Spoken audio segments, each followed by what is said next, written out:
ওমর রাদিয়াল্লাহু আনহুর মতো মানুষ নবীর কাছে এসে বলছেন সাল্লাল্লাহু আলাইহি ওয়াসাল্লাম, ইয়া রাসূলুল্লাহ ওয়াল্লাহি লা উহিব্বুক, আল্লাহর কসম করে বলছি আমি আপনাকে অনেক মহব্বত করি, ইল্লা মিন নাফসি, আমার নফসের চেয়ে বেশি না।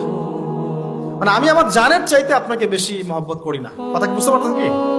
মানে আমি আপনাকে অনেক মহব্বত করি ইয়া রাসূলুল্লাহ, সবকিছু থেকে বেশি মহব্বত করি, কিন্তু আমার নিজের জানের চেয়ে বেশি না। নবী সাল্লাল্লাহু আলাইহি ওয়াসাল্লাম বলেন, লা ইয়া উমর, এখনো মুমিন হওনি। কাকে বলছেন? কাকে বলছেন? জান্নাতের সার্টিফিকেট প্রাপ্ত একজন মানুষকে। লা ইয়া উমর, এখনো হওনি।